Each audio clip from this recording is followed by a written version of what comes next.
Hello guys, welcome in the world of Ayurveda Marathi. आजच्या लेक्चरमध्ये आपण स्ट्रॅटजी बघणार आहोत, किंवा जे काही तुमची प्लॅनिंग असणार आहे, दिवसाची प्लॅनिंग कशी असणार आहे, काय तुमचे टार्गेट्स असणार आहे, हे सगळे प्रोव्हाइड करून देतोय तुम्हाला की डे 1 पासून कसं सुरुवात करायचं. ज्यांनी आणखीनही अभ्यासाला सुरुवात केली नाहीये, ज्यांनी आणखीनही सिरियसनेस त्यांच्यामध्ये आलेला नाहीये, किंवा अभ्यासाला सुरुवात करताना सिलेबस तर खूप मोठा दिसतोय. अष्टांग करायचंय, चरक करायचंय, त्यामध्ये पण अध्याय पण बऱ्यापैकी मोठे आहेत. तर मग कसं करायचं? कुठून सुरुवात करू आम्ही? दिवसाला किती करू? हे खूप सारे क्वेश्चन्स असतात माइंडमध्ये. तर तुम्ही संहितेला, जे काही संहिता अध्ययन 1 आहे, त्याला तुम्ही जरी 1 ते 1.5 तास दिवसाचा दिला, तरीही तुमची इझिली पासिंग निघू शकते. इतका हार्ड नाहीये. आणि जे तुम्हाला इथं आता प्लॅनिंग दिलं जाणार आहे, 50 डेजचं प्लॅनिंग देणार आहे. परंतु ज्यांना शक्य आहे त्यांनी फास्टमध्ये केलं तरी चालेल, तुमची कॅपॅसिटी असेल तसं. इन जनरल ज्यांनी आणखीन अभ्यासाला सुरुवातच केलेली नाहीये, किंवा कुठून सुरुवात करावं यामध्येच त्यांचं कन्फ्युजन सुरू आहे, त्यासाठी डे 1 पासून आपण स्ट्रॅटेजी प्रोव्हाइड करतो. आणि दुसरा एक पॉइंट, हे तुम्हाला स्ट्रॅटेजी ॲपवर भेटूनच जाईल. या लेक्चरमध्येही मी सांगेल. आणि आपल्या आयुर्वेदा मराठीचं जे काही चॅनल आहे, व्हॉट्सअपला चॅनल आहे, त्यामध्ये डेली प्रत्येक सब्जेक्टच्या जे काही टार्गेट्स आहेत ते टार्गेट्स पडतात. यानुसारच टार्गेट्स असतात. त्यावरचे MCQs पण पडतात. म्हणजे तुमचा अभ्यास किती झालाय हे तुम्हाला ॲनालिसिस करायला हेल्प होईल. त्यामुळे ते व्हॉट्सअपचे जे काही चॅनल आहे आयुर्वेदा मराठीचं, ते जॉइन करा आणि तुमचा अभ्यासाला सुरुवात करा. ओके. आता आपण डे 1 पासून तुमची कशी प्लॅनिंग असणार हे मी तुम्हाला सांगणार. ह्याला जर तुम्ही स्ट्रिक्टली फॉलो केला, तुमची पासिंग तर काय, तुम्हाला मॅक्झिमम मार्क्स पण पडू शकतात. पण एकदम स्ट्रिक्टली म्हणजे स्ट्रिक्टली आज हा व्हिडिओ पाहतोय तर आजपासूनच सुरुवात करायची. ठीक आहे. मग बघा, डे 1 ला तुम्हाला काय करायचं? आयुष्कामी अध्याय घ्यायचा. अष्टांग हृदयचा पहिला अध्याय. आयुष्कामी अध्यायाच्या पहिल्या पानापासून, किंवा जे काही आयुर्वेदा मराठीच्या ॲपवर आपण नोट्स प्रोव्हाइड केलेल्या आहेत, किंवा इम्पॉर्टंट टॉपिक्समध्ये जे टॉपिक्स सांगितलेले आहेत, ते सगळे टॉपिक्स एका ठिकाणी बसून वाचायचे. ठीक आहे. ते वाचताना बोर होत असेल तर 2x स्पीडमध्ये आपल्या आयुर्वेदा मराठीवरच्या ॲपचे लेक्चर्स बघा. 2x स्पीडमध्ये का म्हणते? कारण की आधी एकदा दोनदा तरी तुम्ही ते वाचलेलंच असेल. म्हणून ॲपचे लेक्चर्स बघा किंवा नोट्स फॉलो करा. नोट्समधून पण तुमचं रिव्हिजन खूप फास्टमध्ये होऊन जातं. ठीक आहे. ते फर्स्ट डेला केलं. सेकंड डेला काय करायचं? जेव्हा तुम्ही बसाल, फिक्स तुमचं 1.5 तास तुम्ही बसणार आहात, त्यामधले 15 मिनिटं 20 मिनिट स्टार्टिंगचे पहिल्या अध्यायाचं रिव्हिजन करायचं. म्हणजे डे 1चं रिव्हिजन करायचं. डे 1चं रिव्हिजन करायचं, नंतर दिनचर्या अध्याय दुसऱ्या अध्यायाची सुरुवात करायची. ओके. याच्यामध्ये पण तुम्ही इम्पॉर्टंट श्लोक जे सांगितलेत, व्यायामाचा श्लोक असेल, अभ्यंगाचा श्लोक असेल, ते इम्पॉर्टंट श्लोक्स करायचे आधी, अँड देन बाकीचा अध्याय करायचा. ओके. क्लिअर? डे 2 ला झालं. डे 2 ला डे 1चं रिव्हिजन प्लस डे 2चं टार्गेट, दुसरं दिनचर्या अध्याय. आणखीन एक पॉइंट, जे काय अष्टांगचे श्लोक आहेत, अष्टांगचे मी जे इम्पॉर्टंट श्लोक सांगले ते फार कमी आहेत. त्यांचं रिव्हिजनला तुम्हाला जास्त वेळ लागत नाही. सकाळी उठलं की एकदा त्याचं एक 15 ते 20 मिनिटं जरी तुम्ही रिव्हिजन केलं तरी तुमचं ते खूप चांगल्या प्रकारे लक्षात राहते. ओके. डे 2चं टार्गेट कळालं. डे 3 ला काय करायचं? डे 1 प्लस डे 2 याचं रिव्हिजन करायचं. हे खूप महत्वाचं आहे. डे 1च्या रिव्हिजनला हार्डली 10 मिनिट लागतील, कारण की ऑलरेडी इथं वाचणं झालंय, इथं रिव्हिजन झालंय, इथं थर्ड टाइम रिव्हिजन झालं, सेकंड टाइम रिव्हिजन सुरू. मग ते 10 मिनिटं दिनचर्या अध्यायाचं, म्हणजे डे 2चं रिव्हिजनला 10 मिनिटं, हे 20 मिनिटं गेले. बाकीचा उरलेला वेळ, त्यामध्ये ऋतूच्या या अध्यायाला सुरुवात करायची, पण त्यामध्ये शिशिर, वसंत, ग्रीष्म 3च ऋतू करायचे आधी. ओके. ते ऋतू करण्याच्या आधी जे काही कॉमन पॅटर्न सांगितलेला आहे ऋतूचा, 12 पॉइंट्स कॉमन पॅटर्न्स मधले 12 पॉइंट आधी वाचून घ्यायचे. हे जर 12 पॉइंट तुम्ही वाचले तर प्रत्येक ऋतूला फक्त 10 मिनिट लागतात. 12 पॉइंट वाचायला तुमचे 10 ते 15 मिनिट जातील, आणि बाकी ऋतू करायला 10 मिनिट. ठीक आहे. मग हे डे 3 ला करायचं. शी व ग्री, म्हणजे 3 ऋतू तुमच्या इथं डे 3 ला झाले. मग डे 4 ला काय करायचं? डे 1 टू डे 3 पर्यंत रिव्हिजन करायचं. म्हणजे आयुष्कामी अध्यायाचं रिव्हिजन करायचं, दिनचर्या अध्यायाचं रिव्हिजन करायचं, आणि शिशिर, वसंत, ग्रीष्म ऋतूचं रिव्हिजन करायचं. म्हणतात की मॅम एवढं रिव्हिजन होईल का? होतं. जर तुम्ही अभ्यास त्या दिवशीचं टार्गेट त्या दिवशी जर चांगलं कव्हर केलं असेल ना, रिव्हिजनला फक्त 10 मिनिट लागतात. ठीक आहे. रिव्हिजन म्हणजे असं नसतं की पहिल्या पानापासून लास्ट पर्यंत वाचेल, असं नसतं. फक्त हे मेन पॉइंट आहे, ह्या मेन पॉइंट मध्ये काय लिहायचं, ह्या मेन पॉइंट मध्ये काय लिहायचं, एवढंच फक्त स्वतःला सांगायचं असतं. ओके. मग पुढे डे 4 ला काय करणार, उरलेले 3 ऋतू वर्षा, शरद, हेमंत. Okay, day 1 to day 3 revision plus वर्षा, शरद, हेमंत 3 ऋतू तुम्ही केले. डे 5 ला डे 1 टू डे 4 रिव्हिजन. मी का फोकस करते डे 1 टू डे 4 च्या रिव्हिजनला, कारण की आयुष्कामी अध्याय, दिनचर्या अध्याय, ऋतुचर्या अध्याय LAQ चे पॉइंट्स आहेत, त्याच्यावर LAQ असतातच. ठीक आहे, ते करून रोगानुत्पादनीयचा चार्ट करायचा.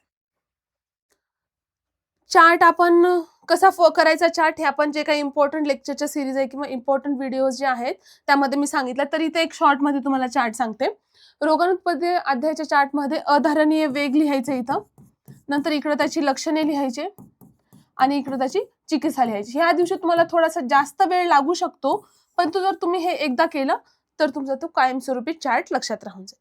ठीक आहे, त्यामुळे इथं थोडासा वेळ जास्त लागू शकतो हा अध्याय करण्यासाठी. वाटलं तर हा अध्याय तुम्ही 2 टप्प्यामध्ये केला तरी चालेल. ठीक आहे, आता बघा डे 5चं,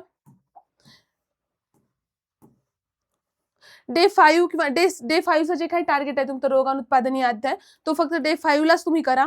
आपण जो 1.5 तास देणार आहे संहिता अध्ययनला, त्यापैकी तुम्ही थोडा इथं जास्त एक्स्ट्रा टाइम काढायचा आहे तुम्हाला इथं, की रोगात उत्पादनीय अध्यायाचे जे काही वेग आहेत, लक्षणे, चिकित्सा थोडीशी किचकट आहे, त्यामुळे इथं तुम्हाला थोडासा जास्त वेळ काढावाच लागणार.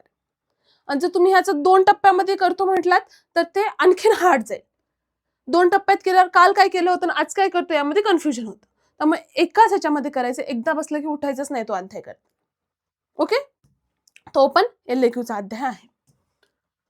डे 6 ला 1 to 5 पर्यंत रिव्हिजन करायचं. डे 1 टू डे 5 पर्यंत रिव्हिजन पूर्ण झालंच पाहिजे.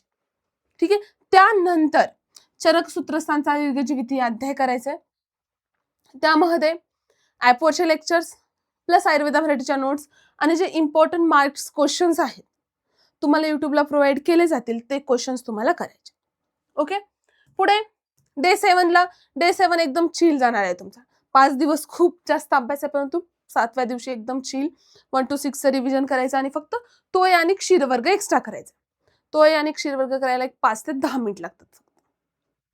तोय वर्गामध्ये पण शीत, जल, उष्ण जल त्याची गुणधर्म करा आणि क्षीर वर्गामध्ये अष्टक्षीर जे आहेत तेवढेच करा. बाकी अष्टक्षीर आणि घृताचे गुणधर्म, बाकी काही जास्त करत बसू नका. ओके, डे 8 ला द्रवद्रव्यादी विज्ञानीय अध्याय संपूर्ण करायचा. म्हणजे ऑलरेडी इथं तुम्ही तोय वर्ग आणि क्षीर वर्ग केलाय. पुढे काय उरतं, फक्त 3 वर्ग उरतात. ते 3 वर्ग तुम्हाला डे 8 ला करायचं. ठीक आहे, डे 8 ला रिव्हिजन करू नका. वाटलं तर जे तोय वर्ग आणि क्षीर वर्ग आहे त्याचं रिव्हिजन करा आणि पुढचे 3 वर्ग आहेत ते 3 वर्ग व्यवस्थित करायचे. ओके, इथपर्यंत क्लिअर सगळ्यांना.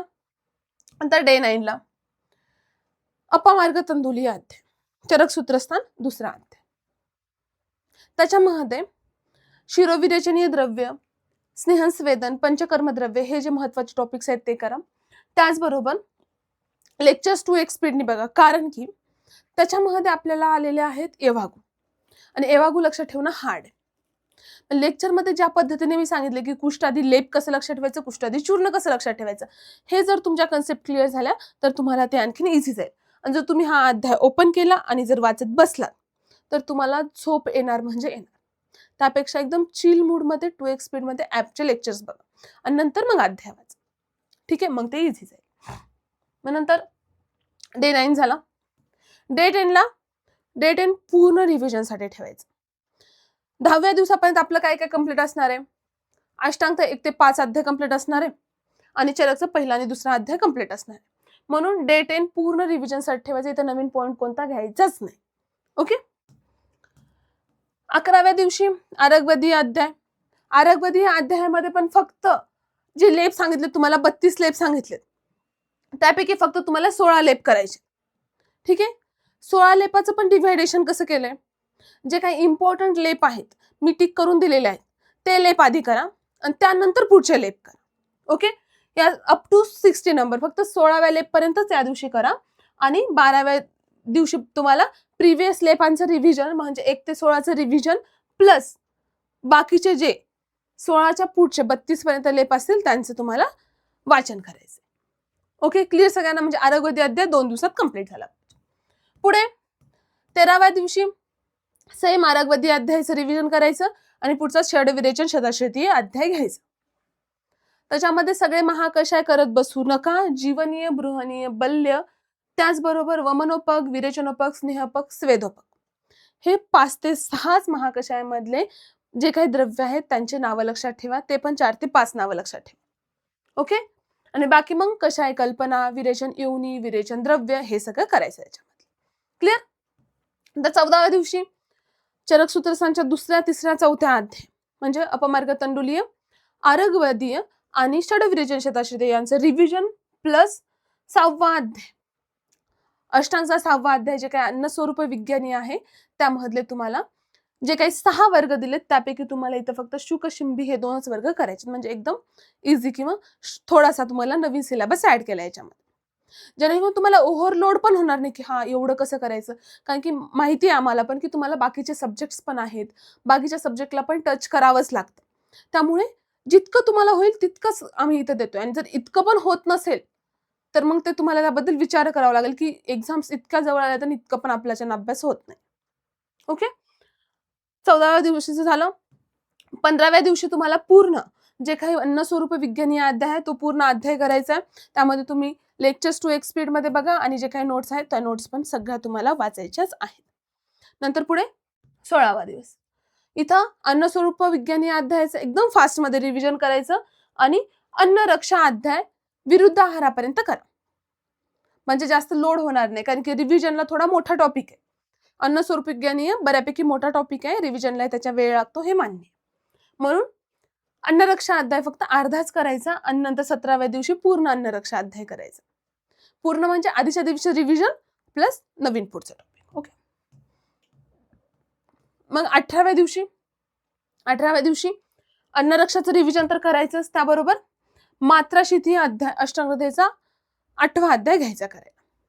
मग तो अध्याय पण फक्त अर्धाच करायचा, पूर्ण अध्याय केला तर लोड येतो. फक्त अनुपानपर्यंत करा आणि अनुपानच्या पुढे एकदम थोडे टॉपिक्स होतात, तिथून मग पुढे तुम्ही 19व्या दिवशी करायचं. म्हणजे 18 आणि 19 दोन्ही मिळून तुमचा मात्राशिथी अध्याय कम्प्लीट होईल. 20वा दिवस पूर्ण रिव्हिजनसाठी ठेवा. 10वा दिवस रिव्हिजनचा होता, 20वा दिवस रिव्हिजनचा. 20व्या दिवसापर्यंत तुमचा अष्टांगहृदयचा 6, 7, 8 हे टॉपिक्स कव्हर झालेले असतील वरच्या शेड्यूलनुसार, प्लस चरकचा 4था अध्याय षडविरेचन शताश्रिते कव्हर झालेला असेल. ठीक आहे. म्हणून ह्या टॉपिक्सचं रिव्हिजन 20व्या दिवशी करायचं. नवीन टॉपिक कोणताही घेऊ नका. ओके. एखाद्याला जर हा शेड्यूल एकदम स्लो झालाय असं वाटत असेल तर त्यांनी 2 days 1 day मध्ये केलं तरी चालेल. जसं की 16-17व्या दिवशी हा याचा खूप सिलेबस कमी आहे, 16व्या दिवशीच मी सगळा सिलेबस करेन. मग ते स्वतःच्या युक्ती प्रमाणानुसार तुम्ही करायचे. ठीक आहे. पण ज्यांनी टचच नाही केलं त्यांनी हा शेड्यूल प्रॉपर फॉलो करा. बिलकुल स्लो नाहीये, जे काही देतोय ते प्रॉपर आहे. ओके. मग 21व्या दिवशी अष्टांग आणि चरकचं सगळ्या टॉपिकचं रिव्हिजन करायचं. म्हणजे आतापर्यंत अष्टांगचे 8 टॉपिक आणि चरकचे 4 टॉपिक झालेले आहेत. सगळ्या टॉपिकचं रिव्हिजन करायचं. प्लस ज्या टॉपिक हार्ड वाटतात, ज्या टॉपिकचं थोडं फास्ट मध्ये तुमच्याकडनं रिव्हिजन झालं असेल किंवा चुकून सुटलेच असतील काही टॉपिक, काय की नाही होत सगळं फॉलो काही जणांना, तर काही टॉपिक सुटलेच, तर त्याचं रिव्हिजन 21व्या दिवशी करा. फक्त मी पुढे चालतोय हे करण्यात अर्थ नाहीये, मागचं किती परफेक्ट झालं ह्याला महत्व आहे. म्हणजे तुम्ही करताय याला महत्व नसतं, मागे येऊन रिकॉल किती होतंय तुम्हाला हे खूप महत्वाचं आहे. त्यामुळे रिव्हिजनला जास्त फोकस केलेला आहे. नंतर 22व्या दिवशी मात्राशिथी अध्याय करा. हे चरकचे छोटे छोटे अध्याय म्हणून मी एका दिवसासाठी सांगितलेले. देन 23व्या दिवशी तस्याशिथी अध्यायामध्ये ऋतू सांगितलेत. ऋतुचर्या अध्याय तिकडला केला तरी इकडचा तस्याशिथी अध्याय होतो. न वेगान धारणी अध्याय पण तिकडला रोगांपुद्ध केला तरी इथं न वेगान धारणी अध्याय होतो. ओके. 25व्या दिवशी दोघांचं रिव्हिजन करायचं. 26व्या दिवशी इंद्रियोपक्रमणी अध्याय, यामध्ये मी एकच चार्ट दिलाय, तोच चार्ट करायचा. आपल्या ऍपमध्ये नोट्समध्ये आहे. 27व्या दिवशी खुडाक चतुष्पादामध्ये पण जे काही चिकित्सा चतुष्पाद सांगितले तेवढे चिकित्सा चतुष्पादच करायचे.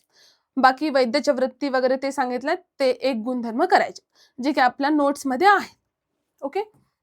तर महाचतुष्पादी अध्यायामध्ये फक्त व्याधीचं वर्गीकरण आले तेवढा एक टॉपिक करा, बाकी एक्स्ट्रा वाचत बसू नका, जर कधी क्वेश्चन पण विचारला जात नाही.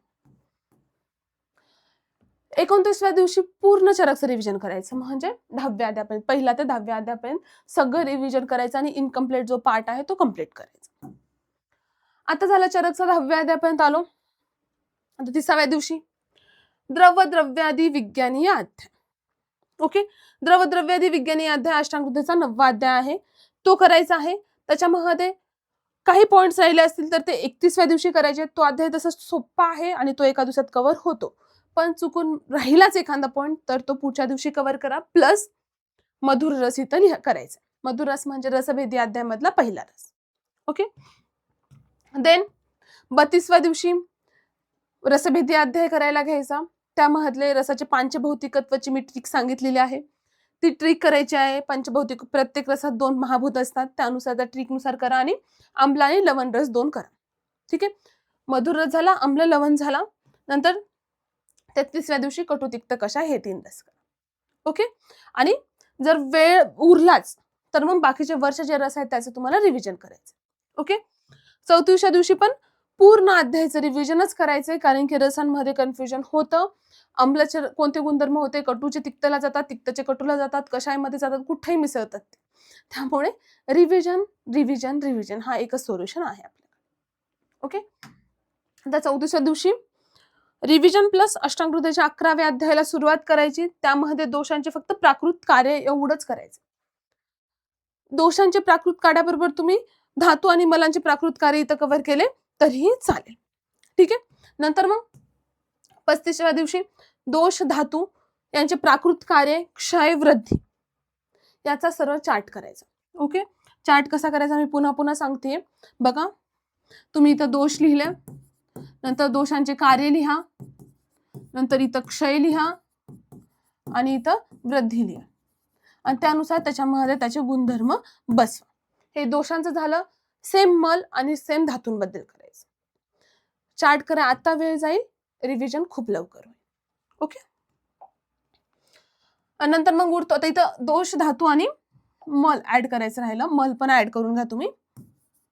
ओके, दोष धातू मलांचं प्राकृत कार्य, क्षय, वृद्धी झालं. नंतर राहतो पॉइंट फक्त ओज आणि अश्रय भाव, तो 36व्या दिवशी करायचा आहे आणि 37व्या दिवशी पूर्ण 11व्या अध्यायाचं रिव्हिजन करायचं. जर तुम्ही एका अध्यायाला 3 दिवस देत असाल तर तुमचं खूप सुंदर रिव्हिजन होणार आहे.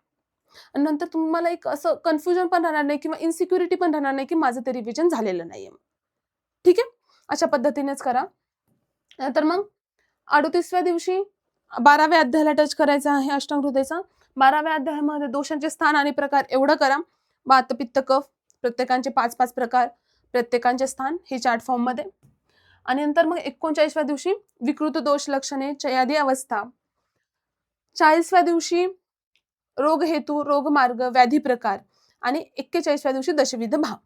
म्हणजे टोटल तुम्हाला 12व्या अध्यायाला बघा 1, 2, 3, 4, 5 दिवस देतोय आपण. का देतोय? तेवढंच वेटेज आहे त्याचं. शरीर क्रियामध्ये पण ते महत्वाचं आहे. ठीक आहे, 5 दिवस देतो तर तिथं ते कम्प्लीट तो अध्याय झालाच पाहिजे. एकही पॉइंट राहता कामा नये त्या अध्यायाचा, कारण की नंतर वेळ नाहीये तुम्हाला पुन्हा पुन्हा रिव्हिजन करायला. ठीक आहे, म्हणून आपण एकदम चिल मध्ये तुम्हाला स्ट्रॅटेजी बनवून दिली आहे, जेणेकरून तुमचं पुन्हा पुन्हा तुम्हाला तेच पॉइंट करायची गरज पडणार नाही. ठीक आहे, जर तुम्ही आता ठरवलं की हा मी 8 दिवसात पूर्ण संहिता संपवणार, ठीक आहे, तुम्ही संपू पण शकाल. पण तुम्हाला जेव्हा 10व्या दिवशी विचारलं की काय त्याच्यामध्ये तुला येतं, तेव्हा तुम्ही पूर्ण ब्लँक असाल. त्यामुळे एकदम वेळ घेऊन करा, परंतु व्यवस्थितच करा. ठीक आहे, 12वा अध्याय झाला. मग आता 43व्या दिवशी 13वा अध्याय सुरू करायचा. त्यामध्ये उपक्रम 3 पण करा, वातोपक्रम, पित्तोपक्रम, कफोपक्रम. आणि 44व्या दिवशी त्याच्या पुढचा पॉइंट जे दोषांच्या गती आहेत, शाखा गती, कोष्ठ गती, त्या गती आणि सामनिराम दोषांची लक्षणे. ओके, आणि त्याच्याच थर्ड डेला म्हणजे 45व्या दिवशी त्याचं पूर्ण रिव्हिजन करायचं. ओके, मग हे झाल्यानंतर इथपर्यंत तुमचा काय 13वा अध्याय संपतोय. त्याचबरोबर तुम्हाला नंतर 14व्या अध्यायाचं सुरुवात करायची. ओके, इथं बघा 14व्या अध्यायाची काय करायची, स्टार्टिंग करायची आणि जे काही 13व्या अध्यायाचा इनकम्प्लीट पार्ट आहे तो पार्ट कम्प्लीट करायचा. शक्यतो तुम्हाला 13वा अध्याय 2 दिवसामध्येच कम्प्लीट होतो. जास्त मोठा अध्याय नाही आणि किचकट पण नाही. पण जर वाटलंच थोडासा पार्ट राहिला तर तो तुम्ही इथं कम्प्लीट करू शकता आणि 14व्या अध्यायाची स्टार्टिंग करून टाका. अँड देन 46व्या दिवशी 14व्या अध्यायाची सुरुवात केली. 46 आणि 47 मध्ये तुम्हाला पूर्ण 14वा अध्याय संपवायचा आहे, जेणेकरून तुम्हाला 47व्या दिवसापर्यंत अष्टांग हृदयचा पूर्ण सिलेबस कंप्लीट असेल. अष्टांगचा सिलेबस कंप्लीट. ओके, या दिवशी. मग उरले चरकचे फक्त 2 अध्याय, 48 आणि 48व्या दिवशी चरकचा 11वा अध्याय करा. 49 आणि 50व्या दिवशी 49 आणि 50व्या दिवशी चरक सूत्रस्थांचा 12वा अध्याय करा. म्हणजे आतापासून लेक्चर ज्या दिवशी बघता त्या दिवशीपासून जरी तुम्ही सुरुवात केली तरी 50व्या दिवशीपर्यंत तुम्हाला अष्टांग आणि चरकचा सिलेबस कव्हर होतोय. खूप चिल माइंडेडनी होतोय सिलेबस कव्हर, जास्त स्ट्रेस पण नाहीये आणि इझिली तुम्हाला बाकीचे सब्जेक्ट करत करत याला दीड तास जरी तुम्ही दिला हे करायला तरी तुमचा सिलेबस खूप इझिली होतो. ठीक आहे. श्लोकावली काढली असेल तुम्ही नसेल काढली तरी तुमचे कोणते तरी फ्रेंड्स असतील ज्यांनी श्लोक एकत्र लिहिलेत इम्पॉर्टंट श्लोक, तर एकदा वाचा आणि तुम्ही ठरवा की हे कोणते कोणते आपल्याला करायचे. त्यानुसार दररोज सकाळी अर्धा तास जरी तुम्ही ते श्लोक वाचले, मी म्हणते फक्त तुम्ही ते श्लोक 1 महिना जरी वाचले तरी आपोआप पाठ होतील. ठीक आहे, सेपरेट वेळ द्यायची गरज नाही. ओके, खूप विचार करून बनवल्या गेलेला आहे. तुम्हाला जे काही टार्गेट्स डेलीचे टार्गेट्स आहेत ते, आणि हेच टार्गेट्स आपण तिकडं जे काही व्हॉट्सअपचे चॅनल्स आहेत त्यावर टाकतो, तिकडून करून घेतो आपण. ठीक आहे, त्यामुळे हे स्ट्रिक्टली फॉलो करा आणि हे फॉलो कराल तर तुमची पासिंग खूप इझिली निघून जाईल. ठीक आहे, जास्त स्ट्रेस नका घेऊ की माझं झालंय माझं नाही झालं, विचार नका करू. विचार करण्यात जितका वेळ जातो ना तितका वेळ तुम्ही अभ्यासामध्ये घाला. ठीक आहे, स्ट्रेस न घेता सगळ्यांनी अभ्यास करायचा आणि हा शेड्यूल अष्टांग हृदयसाठी चरक सूत्रस्थांसाठी स्ट्रिक्टली फॉलो करायचा. जेव्हा तुम्ही हा फॉलो कराल तेव्हा एक्झाम देऊन जेव्हा तुम्ही याल ना तेव्हा तुम्हीच म्हणाल की त्याची खूप आम्हाला हेल्प झाली. ठीक आहे, सो सगळ्यांना ऑल द बेस्ट. थँक्यू.